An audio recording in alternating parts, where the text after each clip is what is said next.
Fala, meus amigos e minhas amigas. Antes de você ver esse corte do Bopismo, que tá muito legal, eu peço pra você se inscrever no canal e deixar o like no vídeo. Isso ajuda muito, tá bom? Valeu! Eu queria saber 2 jogadores superestimados, na sua opinião. Pensei muito. Eu citei já o Neymar, eu acho que o Neymar é um deles, eu acho que ele é superestimado. Ah, é? Você acha ele superestimado? Acho ele superestimado. Eu acho que ele nunca foi o craque que a gente achava que ele seria, né? Então eu acho ele superestimado. Ele, quando garoto, quando ele surge no Santos, e eu tive o privilégio de acompanhar muito aquele surgimento dele no Santos, porque na época o Santos era muito mostrado no Sport TV. Porque a Globo sempre se preocupou mais com o Corinthians, com o Flamengo, com o Palmeiras, que eram times de maior apelo popular, né? E o Santos ficava muito no Sport TV. E aí eu fiz o título da Copa do Brasil do Santos, eu fiz o título da Libertadores do Santos. E aquele Neymar, né, nunca foi o que se imaginava que ele seria jogando na Europa, né? Ele teve até uma temporada muito boa no Barcelona, que ele chegou a ser artilheiro da Champions, né? Mas não passou disso, né? Ele sempre foi um coadjuvante do Messi, claramente, naquele time do Barcelona. Então acho que esse é um deles. E o mais recente, que passou aqui pelo Brasil que nem um meteoro, né, é o James Rodrigues, o colombiano. Sempre achei ele um jogador, não vou dizer meia boca, porque eu acho meio cruel, mas ele sempre foi um jogador mediano, né? Ele teve uma grande temporada, que foi aquela da Copa do Mundo no Brasil, que ele jogou muito. Um mês que ele jogou muito, né? Um mês que ele jogou muito, aí ele foi pro Real e jogou uma primeira temporada bastante razoável e depois nunca mais, né? Até o fato do São Paulo ter contratado o James Rodrigues é uma coisa inexplicável. Porque ele foi decaindo, ele foi caindo de mercado para mercado, já estava lá no mundo árabe, estava sumindo, e de repente você contrata o James Rodrigues para vir jogar no São Paulo. Né? Então, assim, pensando rapidamente, o James é um deles. O James Rodrigues é o maior fiasco da história do São Paulo como contratação. Eu não tenho a menor dúvida que é o maior fiasco, assim, não jogou rigorosamente nada. E me fala 2 jogadores subestimados. Cara, tem um que eu acho que é quase unanimidade, que é o Danilo, né? Do Corinthians, do São Paulo. Que jogou muito no São Paulo, jogou muito no Corinthians. O Alexandre Losetti, até que hoje é comentarista do Sport TV, ele ainda na época de repórter do GE. Globo, né? Ele cunhou uma frase que é muito legal. O Danilo é o melhor jogador entre aqueles que não tiveram a seleção no seu currículo, né? E ele foi um jogadorzaço, né? Um jogadorzaço vencedor em todos os clubes que passou, desde o Goiás, depois no São Paulo ganhou tudo, no Corinthians ganhou tudo, enfim. Jogadorzaço, né? Eu acho ele... E a gente não tem o hábito de falar dele como um jogador extra classe. A gente costuma falar o Danilo, que é aquele que jogou no Corinthians, jogou no São Paulo. A gente não trata dele como um jogador extra classe. E acho que ele foi. Eu acho que ele foi um jogador muito acima da média. E um outro jogador subestimado, na sua opinião? O outro, ele não é subestimado até do ponto de vista do que ele fez no futebol, porque eu acho que ele fez muito e fez bem, e a gente costuma reconhecer. Ele não é lembrado, que é o Careca. O centroavante que começou no Guarani com 17 anos aterrorizando, fez uma carreira gloriosa no São Paulo, brilhou muito na Itália com o Napoli, que na época era um time pequeno, né? E aí vai ele e Maradona e fazem uma dupla inesquecível. Acho que a gente não costuma se referir ao Careca com a atenção que ele deveria receber, entendeu? A gente quando fala de centroavante, não, porque o Ronaldo, porque o Romário, porque... a gente não raramente a gente cita o Careca, e acho que o Careca tem que ser mais citado. Eu acho que o Careca é um jogador que foi um dos maiores que eu vi jogar na posição de 9 ali. Além de tudo ser gente boa, beça, né? Um cara divertido, enfim. Então acho que o Careca eu colocaria como subestimado um pouco por causa disso, né? Porque a gente não tem o hábito de se referir a ele como o craque que ele foi. O Arnaldo Ribeiro veio aqui e foi a primeira vez que o bopismo viralizou, quando ele falou que, primeiro, que o Romário era superestimado e que o Careca era muito subestimado e que jogava mais bola que o Romário. Você concorda? Cara, não acho que o Romário seja superestimado. Eu acho que o Romário foi um dos maiores que a gente teve. Mas acho que o Careca tá ali. Eu acho que tá muito próximo. Se não for tão bom quanto, ele chegou muito perto. Eu acho que o Careca também teve um problema de contusão no joelho, né? Que atrapalhou um pouquinho a carreira dele. Mas foi um jogadorzaço. Eu não tenho a menor dúvida que o Careca tá ali. Eu colocaria ele no mesmo pacote ali de Romário, entendeu? O Kleber também deu uma viralizada, o Kleber Machado, falando assim, tem um cara que pouca gente fala... Foi um preâmbulo muito parecido com o seu, Milton. O Careca é pouco falado, porque o Ronaldo e o Romário, quando falam do Careca, jogava muita bola, uma barbaridade, assim. E é curioso, porque ele é talvez seja o cara mais citado aqui como subestimado. Ele e o Bebeto. O Bebeto também é bastante subestimado, citado como subestimado. E o grande Alessandro Losetti, tô querendo trazer ele aqui pra dar uma entrevista. Eu só queria discordar da frase do Danilo, porque eu acho que tem um jogador que é melhor que o Danilo. O Danilo é o segundo, que pra mim jogou mais bola que o Danilo e não foi convocado. Dagoberto. Dagoberto, bom jogador. Bom jogador. Mas eu acho o Danilo mais jogador. Mais jogador. E acho que o Danilo tem uma carreira mais Verdade. interessante do que a do Dagoberto. Verdade. Ele ganhou mais, ele teve em momentos históricos do futebol brasileiro, ele estava, enfim. É uma loucura que o Danilo foi campeão paulista brasileiro, da Libertadores e Mundial pelo São Paulo, e ele conseguiu dobrar a aposta no Corinthians. É inacreditável. Se você pegar o currículo dele, é uma coisa inacreditável. Inacreditável. E ele jogou num Goiás que, se não foi campeão, foi um timaço. Né? Um timaço que arrepiou, chegou brigando lá em cima no Campeonato Brasileiro. Com o Cuca, né? Fabão, Josué, Marabá, enfim, Araújo, jogou muito. Ainda foi bem no Japão. O Danilo jogou no Japão e foi super bem, enfim. E ele, quando jogava pelo São Paulo, machucava o Corinthians. E no Corinthians machucou o São Paulo. Quer dizer, a lei do ex ali era... mostra que ele é um cara ligado ao seu time. É verdade, exatamente. A Brunella Gasque falando, o Luca com esse amor irremediável pelo Dagol é demais. Eu sou completamente assim, um dagobertista incorrigível. Eu entrevistei ele. Eu tenho um delírio que tudo bem, eu aceito o delírio, que eu falo que o Dagoberto tinha talento para ser o melhor jogador do mundo. E eu sei que é uma... É um delírio. Agora eu queria saber um treinador superestimado e um treinador subestimado, na sua opinião. Cara, sabe que essa é difícil, né? Por exemplo, superestimado, eu acho que todos eles são aqui no Brasil, né? Eu acho que todo treinador no Brasil é superestimado. A gente costuma... E acho que é muito culpa da mídia, né? Eu acho que a mídia costuma dar ao técnico um peso que ele não tem. Né?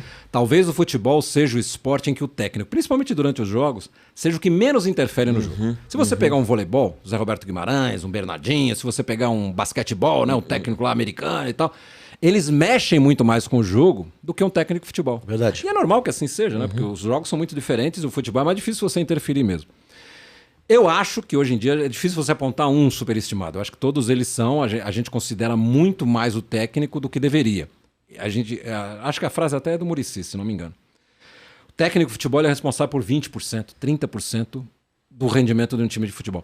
E acho que ele é muito mais responsável na montagem do elenco, ele é muito mais responsável nos treinos durante a semana do que propriamente nos jogos, né? Porque o técnico nos jogos eu acho muito difícil eles mudarem. É raro você ver o técnico botar o dedo numa atuação e muda completamente o jogo. É muito raro, é muito raro. Então não consegui chegar a nenhum nome.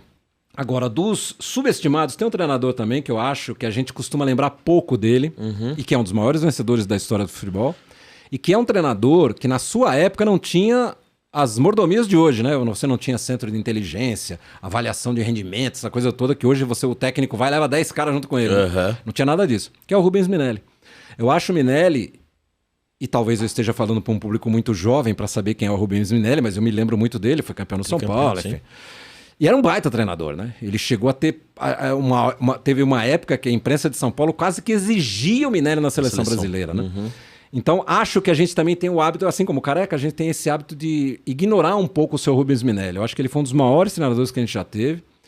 Acho que a gente devia falar mais dele, a gente devia lembrar mais dele, das coisas que ele fez como treinador, porque não foram poucas. Incrível. E é tão bom isso, assim, porque... eu sempre cito essa frase, eu fico meio repetitivo, mas o Saramago fala, somos a memória que temos. E é tão bom lembrar desses caras que são esquecidos, né? Porque alguns são lembrados tanto e outros que são tão brilhantes ou mais são esquecidos, enfim. É isso. E olha que audiência qualificadíssima. Quem tá aqui é o Jean Oddi. Olha só. Jean Oddi, meu Deus, que alegria. Eu não tô nem com roupa pra isso, hein? Se eu soubesse, tinha vindo com um terno, gravata, enfim. Ele mandou uma mensagem super legal. Ele falou, grande Luca, grande Milton, grande entrevista. Lamento demais ter chegado à ESPN apenas depois da saída do Milton e não ter tido, assim, a chance de trabalhar com ele. Abração pra ambos. Sabe, quando você falou dele, eu pensei exatamente a mesma coisa, né? Que, lamentavelmente, a gente não conseguiu trabalhar junto, porque ele chegou um pouquinho depois da minha saída, né? Quando ele foi contratado para ser comentarista lá, eu já tinha saído da ESPN. Mas é um cara que eu gosto, que eu admiro, que eu assisto, enfim. E é um cara com quem eu gostaria, se não foi ainda, quem sabe algum dia a gente consiga fazer alguma coisa junto. Exatamente. Vamos subir o abaixo-assinado. Milton e Jean agora numa transmissão. Um filme subestimado e um filme superestimado, na sua opinião, Milton? Eu não ando muito a par do cinema, mas enfim.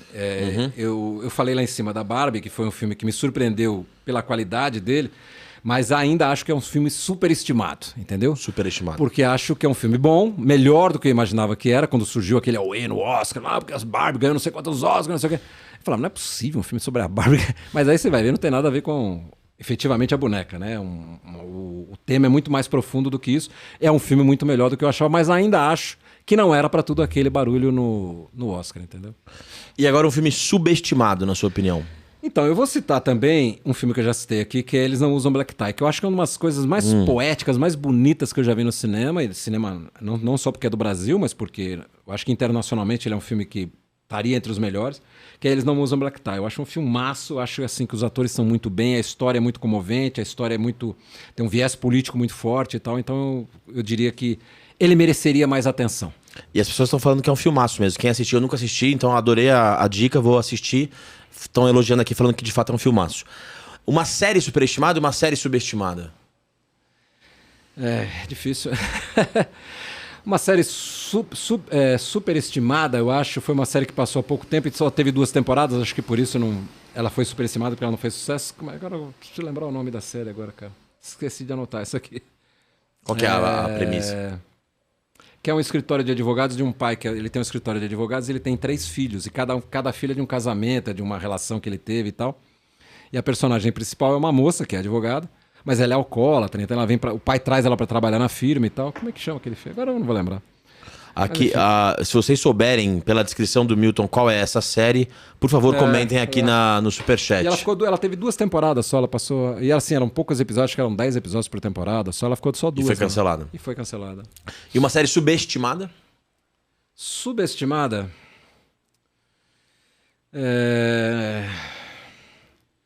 Não sei. Não, porque essa coisa de superestimada e subestimada, assim, quando eu começo a assistir e não gosto, eu paro de ver, né? Então, na verdade, todas as séries que eu vejo eu gosto, então, pra mim, elas são todas bem estimadas ali. Eu não sei te dizer. É que tem, por exemplo, tem uma série que eu assisto que as pessoas devem estar cansadas de saber que eu adoro, que inclusive tem episódio novo, que é Only Murders in the Building. Já assistiu? Vi já uma chamada, mas não vi ainda não. Milton, é uma grande série, é uma série subestimada, porque é o Steve Martin, o Martin Short, que são amigos há 1000 anos, e a Selena Gomez, né? Então tem um casting muito improvável e é maravilhoso, e eu acho que ela não é tão exaltada quanto ela deveria, porque ela acho que ela é uma resistência ao etarismo em Hollywood. É o trabalho de despedida da carreira do Steve Martin, enfim, eu acho essa série subestimada. As pessoas falam muito de Succession, eu acho um porre, e Ted Lasso, acho um saco também, enfim, eu acho Only Murders uma série bastante subestimada. Ó, aqui estão falando que é Family Law. Family Law, exatamente isso. Family Law. O Sad é uma Freud família de advogados. É um cara, o personagem mais velho é o dono do escritório. Ele tem 3 filhos, né? Na verdade, são 2 filhas e um filho. E cada um é de um casamento, o outro é de uma relação que ele teve fora do casamento, e tem essa moça que é de um casamento anterior dele, enfim.